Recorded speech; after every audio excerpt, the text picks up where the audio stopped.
This is safeguarding the dancers, empowering and educating against sexual harassment and abuse in dance practice.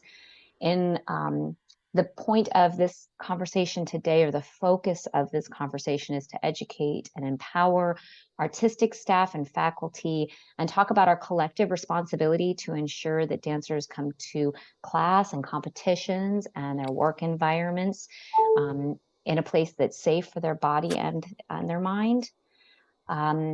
We are also talking about ethics in dance practice and teaching. We understand this is not a question to be answered in 1 hour, and we look forward to continuing this discussion with all of you here and pursuing continued accountability, and again, providing resources for anyone who has questions about any of this today on our IADMS website. As a reminder, before we get started, IADMS does not provide medical or legal advice, and neither will any of our panelists today, despite some being credentialed and able to. That's not what this panel is for today. If you or someone you know has suffered from sexual harassment or abuse, we implore you to report that to your local authorities.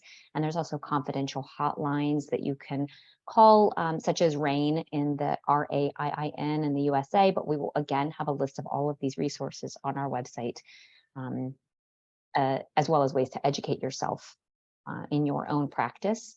And I'm here today again with a lot of wonderful panelists. I'll let you all introduce yourselves. We'll just kind of go around. But first, let me thank my co-hosts, Joe and Ellie. And they will be helping me today in this discussion with everyone. So Joe, why don't you start off and introduce yourself? Hi, everyone. My name is Joe Bowie, and I am the current co-chair of the Educators Committee for IADMS. And we welcome you all here this morning in this very, very important talk, and hope that we can provide you with some tools to move forward with these conversations in your own settings and environments.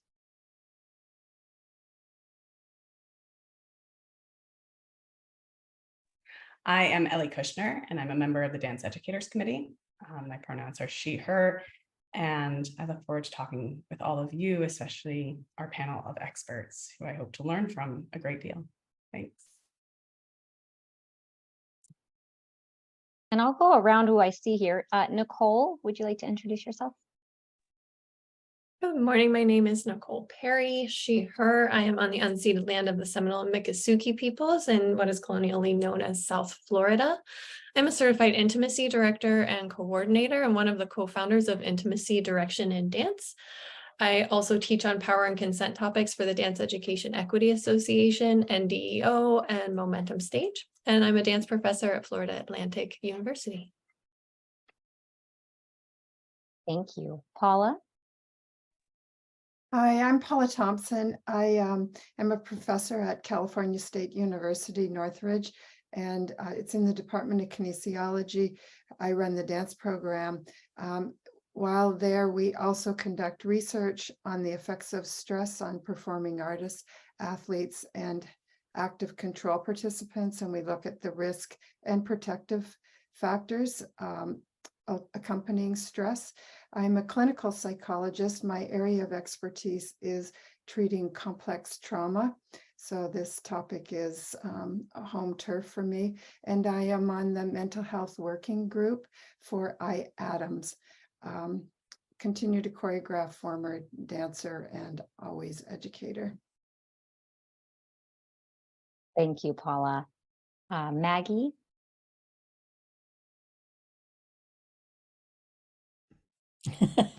Hi, I'm Maggie Morris, previous dancer, artistic director, as you say, Paula, always educator. I am the co-founder and director of Safe in Dance International. I work as an education consultant in dance education and training, and I'm on the International Committee for Personal Safety in Dance. Thank you. Erin?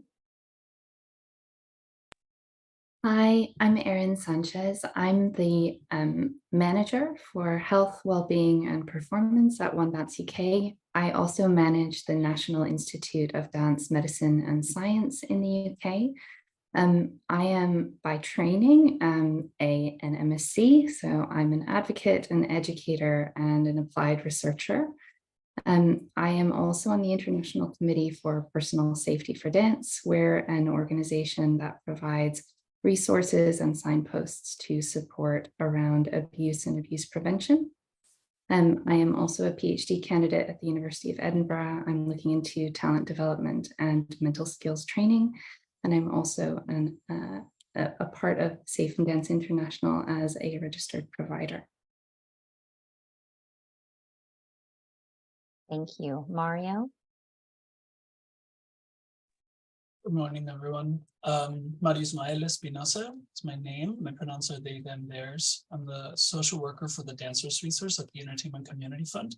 The Entertainment Community Fund is a national social service agency in the United States that provides social services and a lot of other things that I'm not going to try to list right now, but we're going to be sharing your information with you later. I also am a couples and family therapist, and I've been doing body work. First started with Pilates, now I'm focusing on pain management. I've been doing that for about 17 years.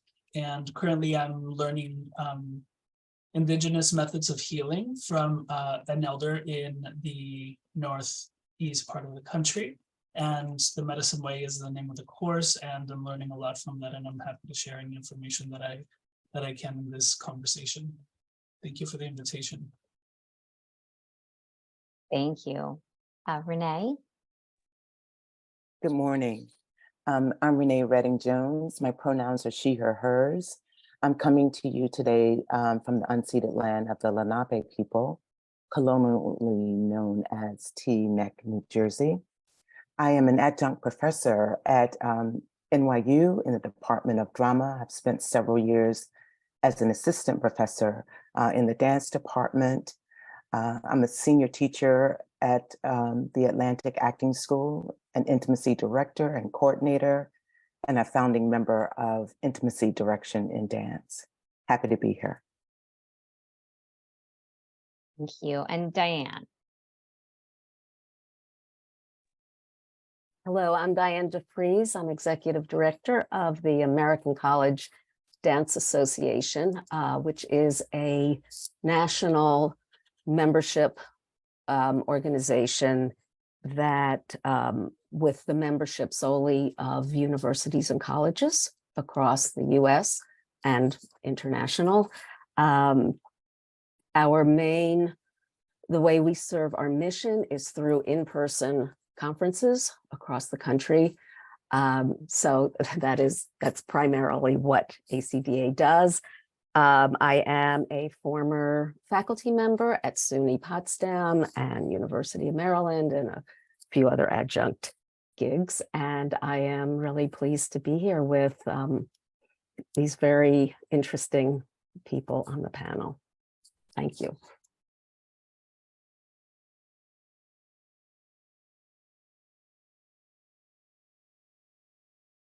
Thank you all so much. And Joe, do you want to get the conversation started? Sure.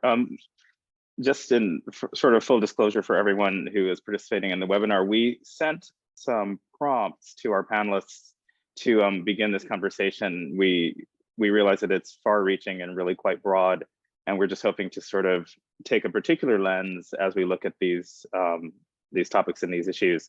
And so one of the first questions that we asked of our panelists we were thinking about the idea of what cultures contribute to these needs for safety within dance environments and what that means in particular settings. And so I think that knowing that it's broad, I wondered if we could begin by sort of clarifying what we mean when we talk about the culture of sexual harassment and abuse in dance.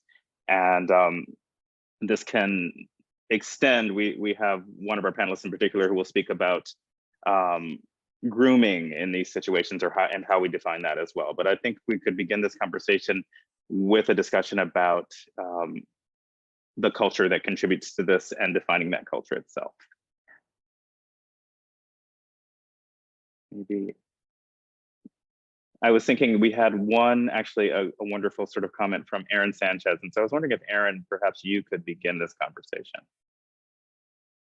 Sure. So I think we first need to bring some curiosity to the question. I think that we're all in different contexts in terms of our dance practice and our experiences within that.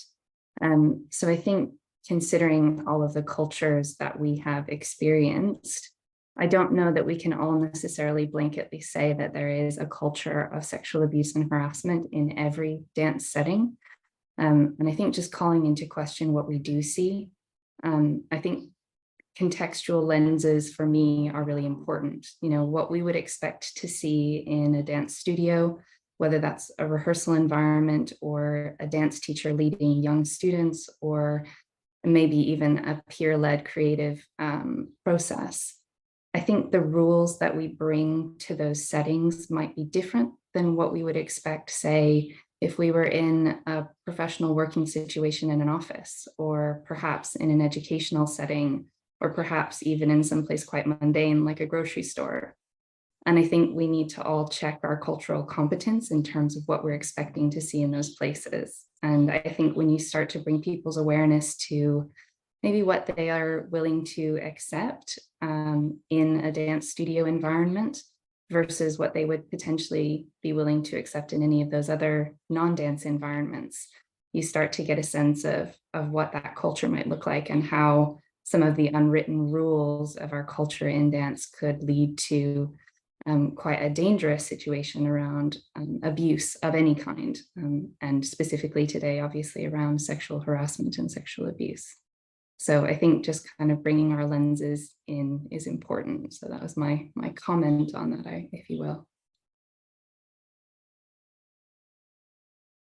Oh, I love that. thank you. I'm hearing you say, like, looking at the disparity that lies between what we tolerate in certain spaces and what we tolerate in dance can tell us a lot about this topic. Mario, I saw your hand.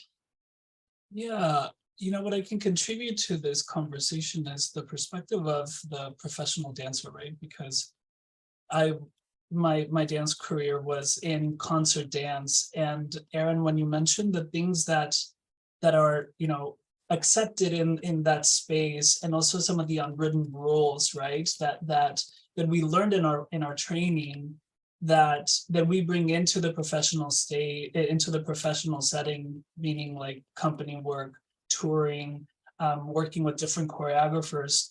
There is a lot of things that are normalized, right, from like the way that gender roles are enforced, to like the type of like non-consensual, you know, touching that can take place, that could be that as a dancer we rationalize as, okay, this is an artistic move, right? This is something that is coming from the creative person that was hired to come in to work with us. So I have to concede, I have to give consent, even if it's not asked. And so those are some of the things that come up for me. And now that I'm in the mental health field, and I am supporting folks who are coming in to talk about challenges that arise from environments like that, I find that in the culture of dance, we're very comfortable, or maybe like, what's the right word? Compelled to protect the person that perpetrated that, you know, that misconduct, let's call it, or even if it's harassment, or if it gets to feel abusive, that's when they speak up. But oftentimes, as dancers that are coming, you know, for matters of mood disorders like anxiety or depression, one has to really kind of like dig and look into and really question, well, where does that come from, and what are some of the elements that led you to here? And I think that because they are embedded in the dance culture, because as dancers we are again compelled to protect the art, right? Dance comes first. Then it's harder to identify, like, well, what parts of the culture are actually causing some of this harm and opening up doors or leaving gaps open for harassment or misconduct to take place.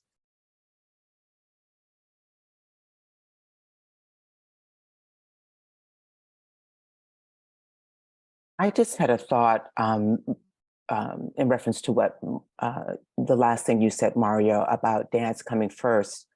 And I'm wondering if there is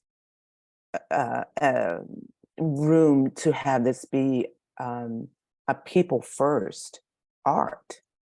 The being is the art. And so I think the work, some of the work is in shifting that way of thinking about the work and how it's created and what's the priority for us. And sort of just, yeah, Mario, go ahead, please. I want to just reflect back that I think you're right, Renee.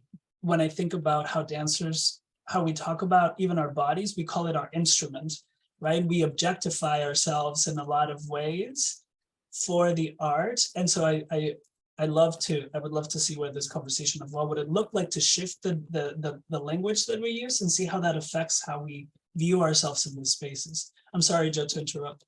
No. Please, let's continue that conversation. I was thinking about, Renee, in particular, what you're saying, especially during our pandemic, where a lot of teaching in particular, I'm a graduate student now, a graduate candidate, getting my MFA, but I've taught quite a bit in higher education, and how it has shifted to more of a student-centered teaching, which is something that became very, very evident and needed during the pandemic. And I'm wondering sort of what Renee is speaking about in terms of how that shift is already happening, and perhaps how we can take advantage of that shift in terms of having these conversations. And having been a professional dancer, I won't speak about the culture in which I danced with Mark Morrison. There was a lot of what became sort of acceptable, and because I was there for so long, just sort of normalized. And there's a question coming later that Ellie will ask about what we bring. But I would like to sort of maybe even, if anyone could speak about how that shift is already sort of happening, going towards a more student-centered or people-centered teaching and relating to one another, that's, perhaps taking some of that centeredness off of a choreographer. Maggie? Yeah, I think I absolutely agree with what you're saying, and I think there is a value in, and I found this as a dancer, probably about the same time as you, Joe, a little while ago, found in some ways separating my body as an instrument was helpful, but now the thing that I think is really rewarding is we talk much more of the dance artist, and I think to keep that conversation going, that the dance artist is really key. I had a conversation once with a sports scientist, and we are so grateful for the work that they've done and the research that they've done, which is so applicable to us. But they were saying, well, it's absolutely the same, doing a football leap into the air as a leap on the stage. And I said, it's totally different, because what we are asked to do as dancers is to put a whole story of expression and artistic, not always, but often artistic expression within that. So we are also being the artist as dancer. And I think if we shift that, we talk, talking about sexual abuse here, but that stems very much often from this very beginning. In City, we talk about, the foundations, the fundamentals. And, there is research that tells us that fundamental psychological abuse leads then, highly correlated to then leading on to sexual abuse. And those things, if we as dance educators and within the dance sector start to think, when we're talking to dancers or to students, we're talking to dance artists. We're not talking to instruments. We're not moving instruments about and trying to hone them down and get them a bit, better. We are actually talking to artists. perhaps we can equate that to that, shift that power base, because, we have that incredible respect for our choreographers and our teachers, and, and revere them. But I think it's really, really vital that we shift that dance into the dance artist. And I think the challenge there also is that the dancer's career is short. If we were in acting or in music, we have those mature artists who've been in it for 30, 40, 50 years, who can then move things around. Whereas very few dancers remain dancers for that long. They shift into those other places. And I think finding that voice is really important. I was just wondering if, I know, just offhand, I know that Nicole has done workshops on power dynamics, and I'm just sort of continuing the conversation of continuing what Maggie was saying, and sort of speaking of these balancings. And I'm wondering if Nicole, if you could add anything about power dynamics and how those come into play in these situations as well. Thanks. Yeah, I like to say, when I don't teach dance, I teach humans. And I think that shift is something that a lot of teachers believe and can benefit from. And particularly in an academic setting, we have these dual power dynamics of the adult with the child. Even in higher ed, then we've still got the teacher student, right? And then we've got the grading on top of that reward and coercive power. And then if someone who's grading is also giving that reward or coercion of audition for me, and maybe you will get this role, or you can be in my company.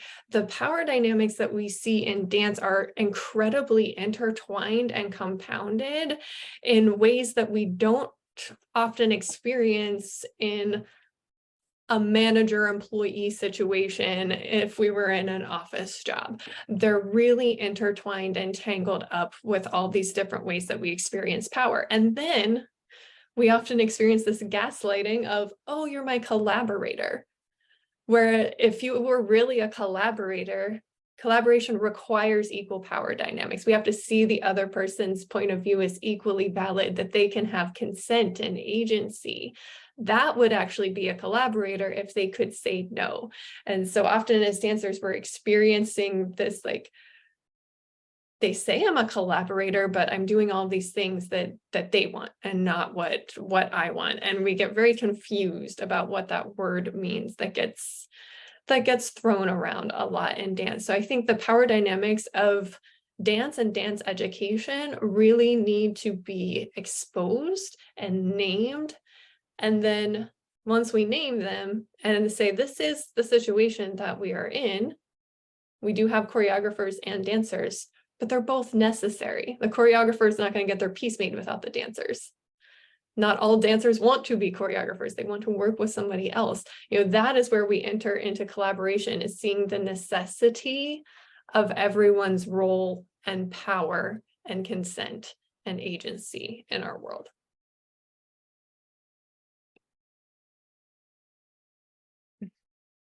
This has been a great start, talking about all these cultural things, the disparity between things, the objectification of the body that we, even as dancers, sometimes self-perpetuate, power dynamic, how the life cycle of the dancer contributes to the cultural environment.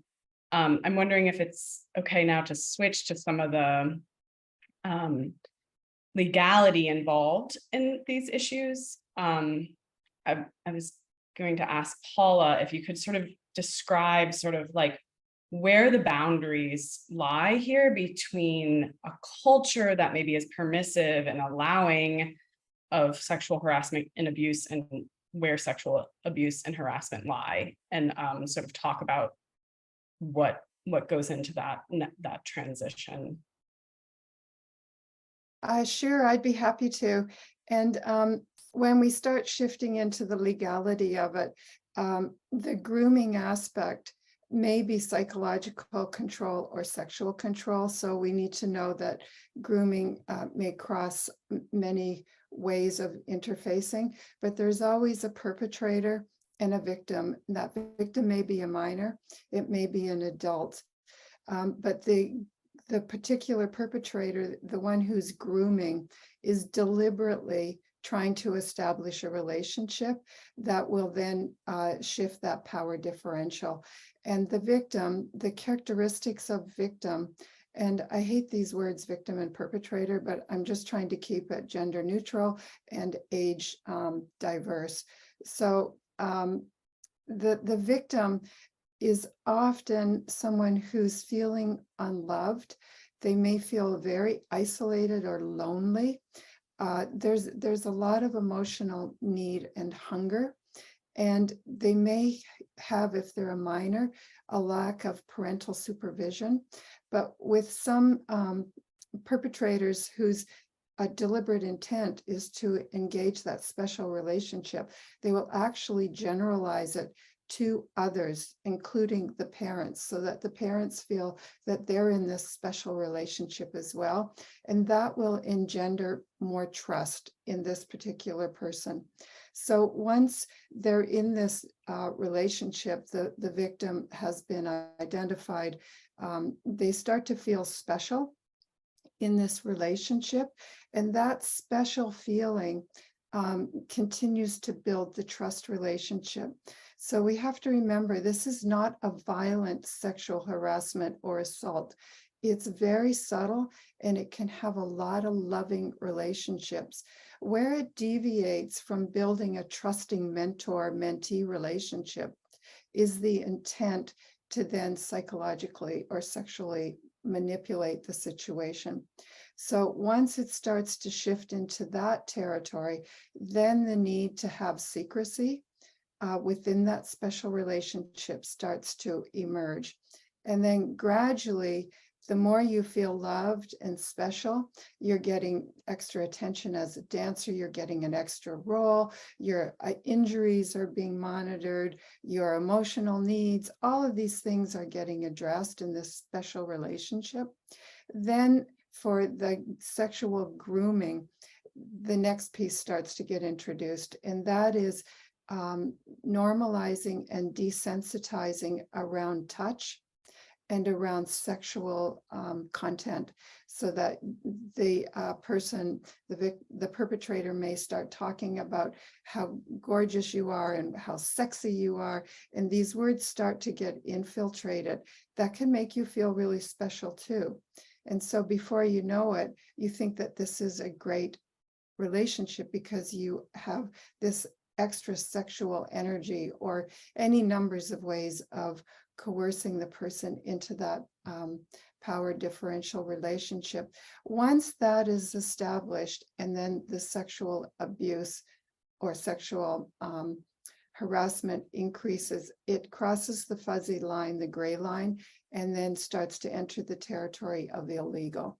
And that can be reported at any age. And if it's a minor or a dependent, then educators as well as clinicians and health practitioners are mandated to report, but any person can report if they suspect.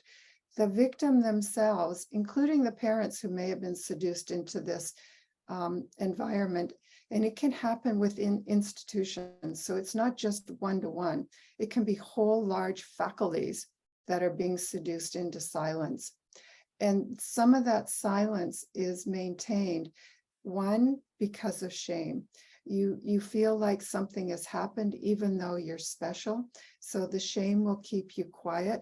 And two, you want to keep this relationship because it's feeling good and it's giving you positive dividends. And for colleagues to not say anything because they're afraid of repercussions. So that code of silence will actually continue to maintain this perpetrator and their behavior. And once it's been successful with one, it's pretty easy to then do that with others. And that's where you get the whole institutional problem, where a perpetrator has groomed and assaulted psychologically or sexually many people, and it may be minor, dependent, or adult.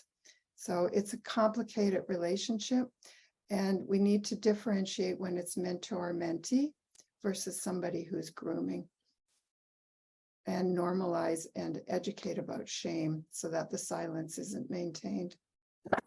So I hope that answered it. It's complex. That was, you brought so much clarity to such a very complicated process. And I feel compelled to just like ask everyone to do a little bit of a well-being check-in, because I don't know, but listening to that, I found it was really intense. So I just a moment for people to kind of like process and digest how they're feeling.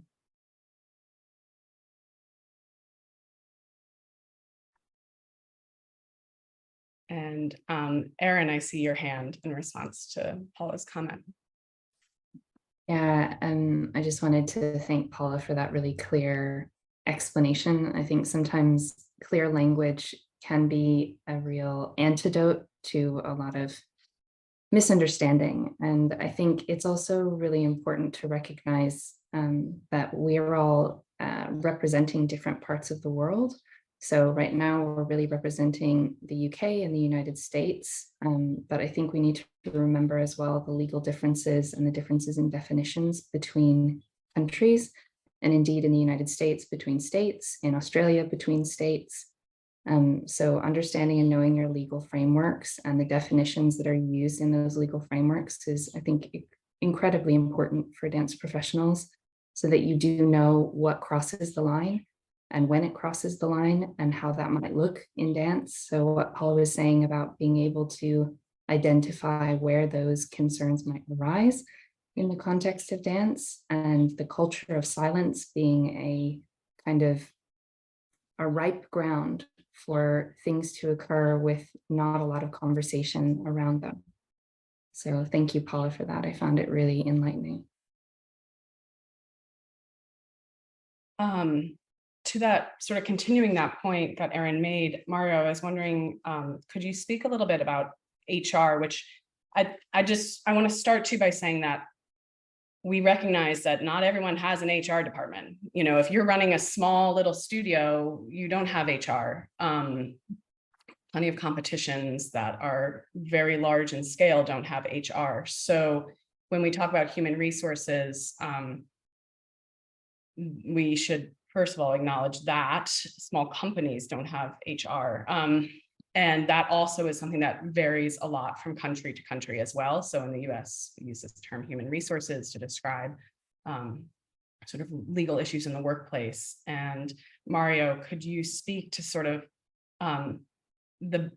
what HR offers us as a resource and a benefit, but also how there are limitations built into that framework? Sure. Thank you, Ellie. So when I think about HR and its functions, it's what, like you said, it's a group of people that we go to report when there's, you know, harassment, misconduct, and whether it's like we're either victims or we're witnesses of, right?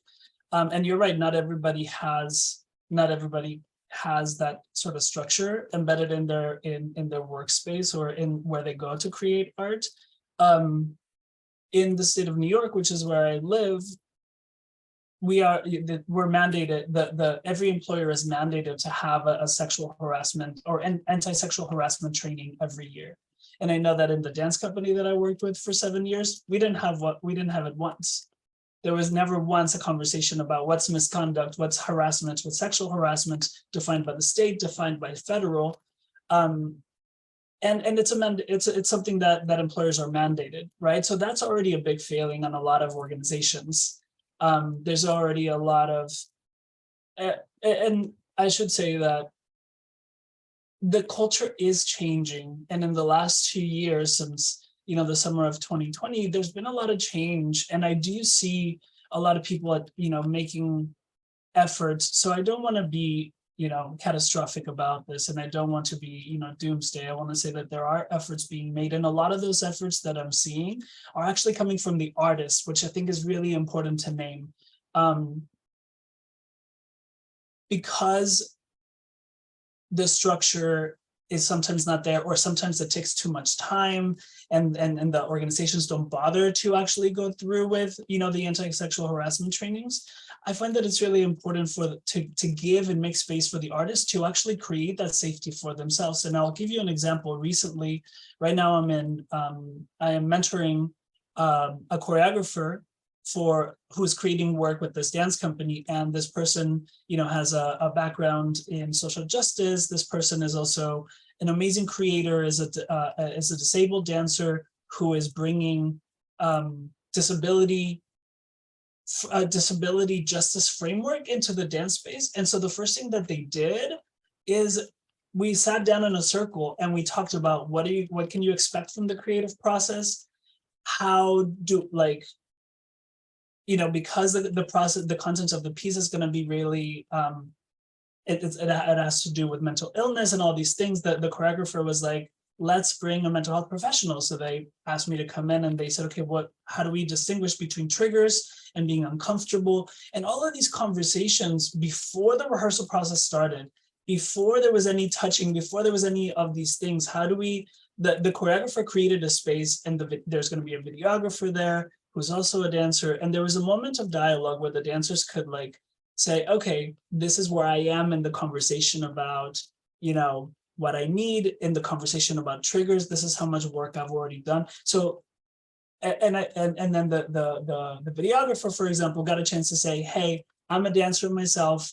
You know, if you don't want me to shoot you from this angle, tell me. I'm always looking on, you know, I'm always on your side. I'm always going to work to make you feel good. But if there's something, if you need space. So all of those things to me speak to consent. It speaks to making the dancer first, right? The dancer's well-being, the dancer's ability to do their job. And again, that was facilitated by the choreographer, by the artistic staff that came in. And the feedback that I got from some of the dancers is, we never get that. We never get a chance to actually talk about what makes us comfortable, uncomfortable. We don't get to decide if I need a break. You know, the union says you get a break every 55 minutes, but sometimes you need a break before because the content is heavy. So I wanted to just speak on like what is happening as a result of, like, you know, dancers needing to prioritize their own well-being. And I'll say one more thing, that the reason why HR is important is because it gives the artist, the worker, transparency as to what the reporting process is. Who do you talk to first? Who do you talk to second? Who do you talk to after that? And then who do you report outside of the agency if nobody listened to you? And you know, that's all part of the training that in the state of New York they're mandated to have. But again, unfortunately, it's not accessible to everybody. If there's no HR department, we don't know who to talk to. What if the rehearsal director, who is the closest ally, is the one who is, you know, perpetrating something that is unlawful? So anyway, I wanted to just kind of give voice to what I believe is important, which is knowing who to report to, and also giving voice to the artists who are co-creating that safety, which I think speaks to what Nicole was saying, you know, about distributive leadership, distributive power dynamics. I want to pass it on to other folks who I see their hands are raised. No, that was so helpful, though, in terms of starting to like talk about best policies and how we can approach that. I also just want to, I see Maggie, I see Nicole. I also want to ask if Diane, if you want to chime in on this at all. Yes, and I come with a bit of a different perspective and role than I think the other panelists, which is that I run a national membership association, and so the discussions and the challenges about changing culture and supporting certain practices has been interesting, because the actual interaction of our membership, of the dancers, students, and faculty, almost always happens at another institution of higher education. And so and those institutions have their own rules of reporting, and, you know, if something happens on their campus, what is supposed to, what should ensue after that. And we, as this kind of umbrella organization, don't have authority for that. And we also find that with our colleges and universities across the country, there are many mandated trainings, and but it's not uniform, and we don't have control over that. So in the discussions we've had about healthy and safe environments and what ACDA can do, we feel like we mostly need to rely on other institutions. And so the question becomes, and what actually can we do? And I think because we have 2 employees, that's the part we can control. And we certainly can do that. But again, it's a remote office situation. It's not dancers in the studio or on stage or working with choreographers and in different relationships with other dancers. But so I think where we have landed in terms of, or not landed because we haven't landed anywhere, but where the discussions are about creating a healthy, safe environment is, I think, imbuing everything that the association puts out there and our practices that we can control with core values that support this. And that's actually been the work over the last year, is creating values that will inform every single thing we do. So it's not specifically sexual harassment, it's sort of everything in a healthy and safe environment. So yeah, so this is, I'm coming from a sort of an administrative point of view of how do we actually move this forward, and what other institutions we have to rely on, and what are our limitations, and what can we do. And it is an ongoing discussion. I was thinking maybe we could, love to hear from Nicole, Maggie, and Paula, and I'm wondering if we can also move towards just sort of going from what Diane was speaking about, better practices. And I know that Nicole knows a great deal about how policies are implemented, and perhaps I will call Renee in too, because they're coming from a different vantage point of having worked in theater as well. And so I think that perhaps if we can, within your comments, if you can also sort of broach this issue of what a better practice, or how we might move forward with in these environments and contexts, what that might look like. Yeah, I want to start by just bumping back to something Mario brought up about saying, like, do you need a break? Like, dancers, do you need a break? And something that we teach around boundaries is that so often boundaries are don't touch my whatever. And that is how we conceive of boundaries, particularly in performance settings, but that there are actually content boundaries of, like, is this my story to tell? Maybe this is not my story to tell because of the body I show up in. Maybe this is not my story to tell because it's too close to home and is activating for me. And then there are boundaries around the context that I'm in of, like, am I expected to dance on cement? Am I expected to rehearse for 4 hours without a break? Am I expected to do this performance and only get paid this amount of money? All of those can be boundaries too. And I don't think we talk to dancers about that, about those things that are needs are actually boundaries. What you need to do your job well is where your boundaries are. And they are perfect for you as they are. And you are the only one who can decide that, and that your boundaries go way beyond how and when and where you are touched. And they do go into our working environments, which then also goes back into those power things of, like, who cuts our paycheck, right?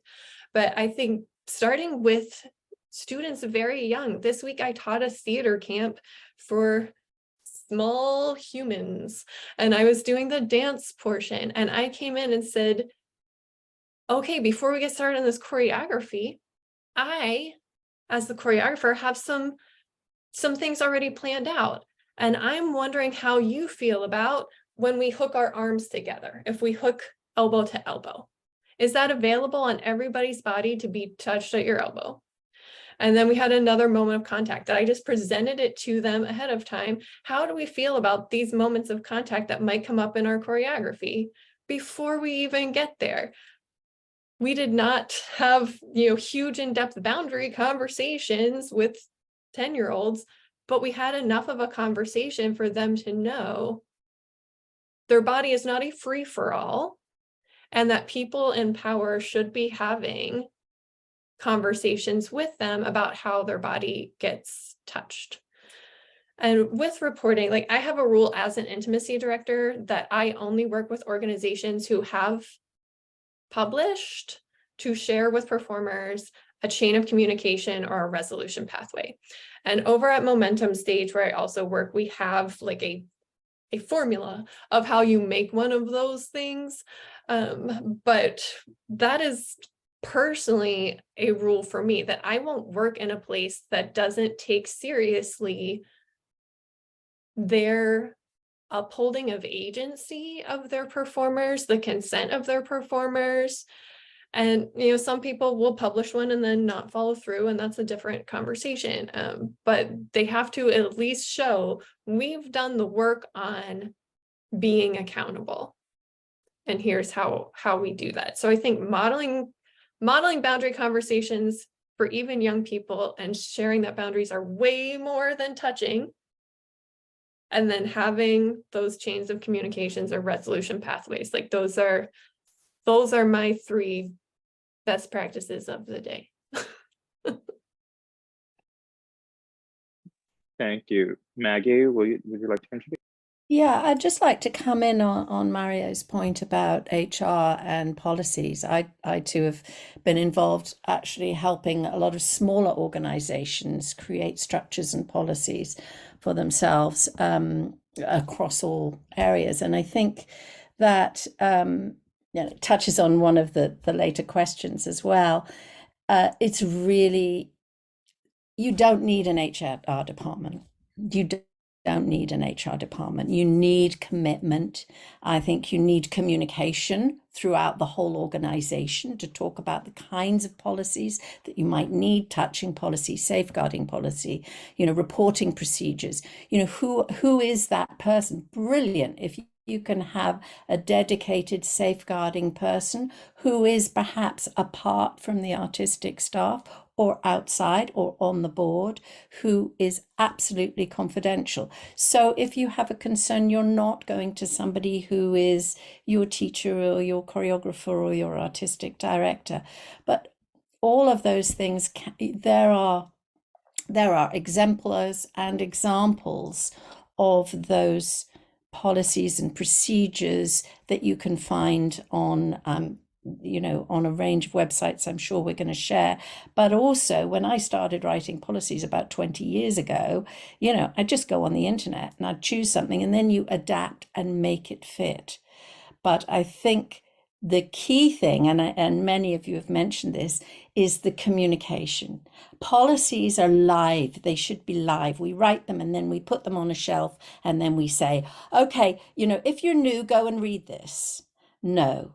They need to be constantly discussed. They need to be created by everybody in the organization. If you're a big organization, that means, a town hall and then representatives and then discussions and then, I think really important to have things like code of conduct. So everyone who comes into your organization, whether they do it for a day or for 5 years, sees that code of conduct and signs that code of conduct. They say, yeah, okay, I am going to hold to this, and I am going to come into your culture and community as you want it to be. And I think that, yes, brilliant. If you have a dedicated safeguarding person who can work full time and a dedicated HR team, but every organization, small and big, can create these policies and these procedures and keep talking about them, keep addressing them, because the moment they go on a shelf, they are as good as useless, because everyone forgets and then it all falls apart. I think that for me is the key thing. Thank you.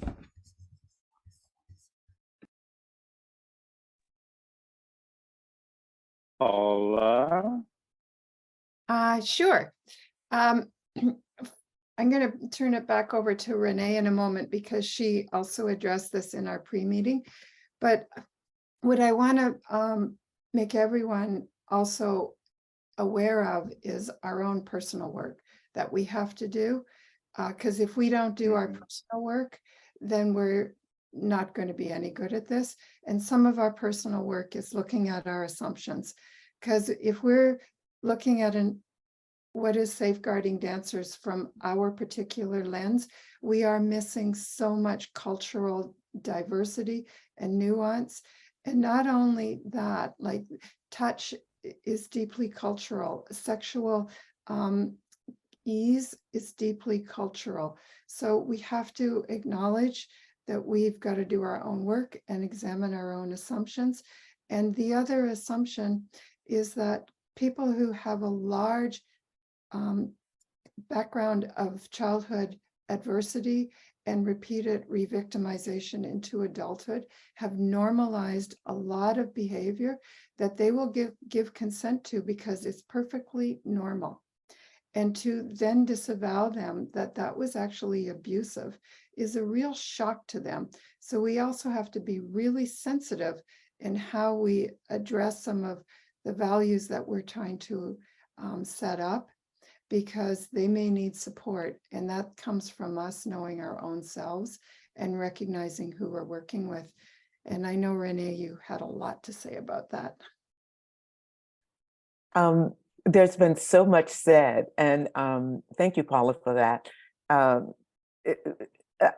I worked yesterday with a group of ballroom dancers. They were actually organizers of various events on the West Coast, East Coast. And there was an air of, we don't have any power, we can't do anything. And that was keeping them from a place of action. And something that you said, Maggie, about we have to keep going when we create these agreements and guidelines is, so first thing is recognizing that we do have power, and wherever we are in our little, four walls, we can create the environment that we want to have. And it may be just 5 people. It may not affect the larger organization, but in these 4 walls, I can build this. And in terms of organizations, I feel as though something Maggie said, you have to be relentless in your pursuit of this, because predators are relentless. Right, you have to keep going and going.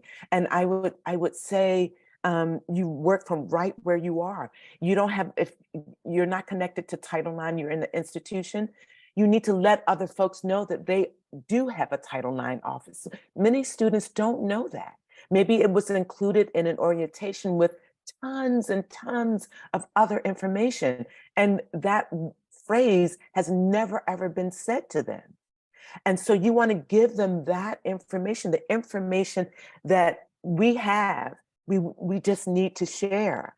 When folks come to workshops, model the behavior so that when they go back to their institutions, they can say, oh, we did this over here at this conference. Can we do that here? It really made me feel seen and heard. And I think it starts just like that. We start from this little thing. We have to show our students, our visitors to our workshops, other administrators, ways that it can be done, and plant that seed. And just be relentless.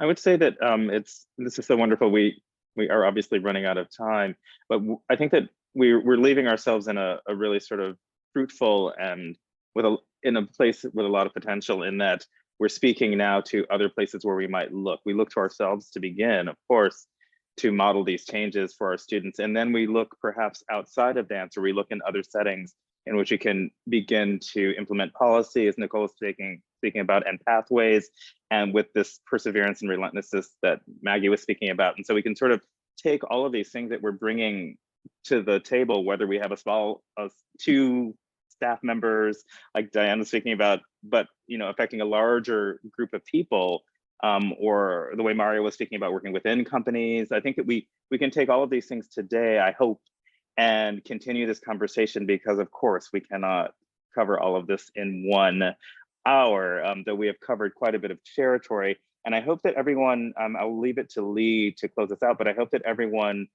takes advantage of the really wonderful resources that we provided. Look on IADMS, look to this recording. And there are such brilliant people here, I hope that you'll reach out to them if you have questions in particular. And I would just like to thank everyone for just a great conversation today, and that it was a conversation and quite respectful of everyone's points of view. Thank you, Joe. I also just, in closing, wanted to go through and just highlight some actionable things that people have brought up that are ranging in size and scope. We started the conversation with Erin asking us to sort of think about where's the variance between what we allow in everyday culture or other spaces versus what we allow in dance, and how can that inform our understanding of the culture of our community. We talked a lot about human first teaching and leadership. We talked about maybe questioning that use of the body as an instrument phrase that we hear a lot in dance. Maybe that's something that you want to take forward and question a little bit more. We talked about the power, and really naming the power, and really being truthful and honest about who has power, who doesn't, how is that creating a certain type of dynamic. And then Paula led us through a very sort of clear progression of sexual abuse, and I think gave us all a lot of tools that we can look back on and sort of start collecting our yellow flags, so that when we see those things, we can lay those flags, and the red flags as well. And we also talked about knowing your personal boundaries, both legal and personal, right? So how is sexual harassment and abuse identified in your country, in your institution, and then also within yourself, and really trying to be clear about that, and encouraging your students to be clear about that. And I know one thing that I'll take forward is this chain of communication, really making sure that that's in my syllabus, not just at my institution, but that I include that in my syllabus. If your institution doesn't have a chain of communication, you want to ask for one or start establishing one perhaps.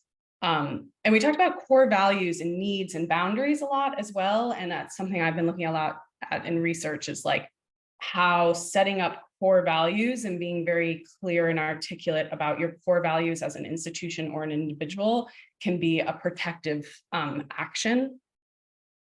And, all the modeling that we do as educators all the time, a never-ending effort to model best practices, and that revisiting of everything I've just listed, that, to do it once is one thing, but we have to keep going back to these things over and over. And engaging in dialogue around them and questioning and being curious. So thank you all for that wealth of information. Lee, do you want to take us out with the Yeah. Thank you so much, Ellie. That was a wonderful summary of what everyone just brought to the table. And again, thank you all to this fantastic group of panelists for being here. You all have so much information to share with everyone here in this, but also this resource list that we will have on our website, the IADMS website, iadms.org. All of these panelists have contributed to that resource list. It is extensive. There's a lot.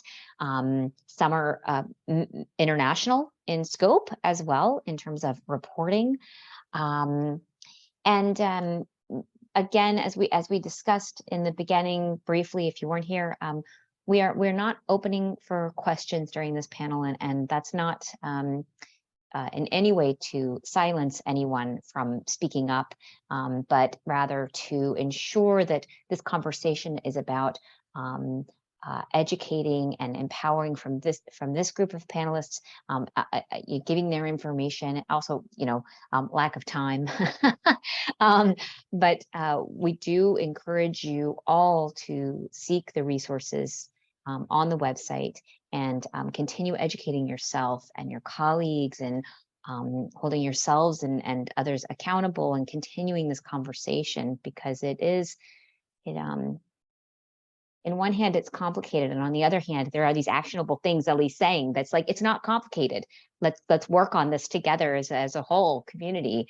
And so let's just break down the complication aspect of it, which maybe I'm making that sound way too easy to do. But as Diane was saying as well, I was kind of resonating with you, Diane, is that it is complicated, especially as someone who's trying to organize events in various places. And, as Nicole pointed out, mandating that the person you work with has codes of conduct themselves.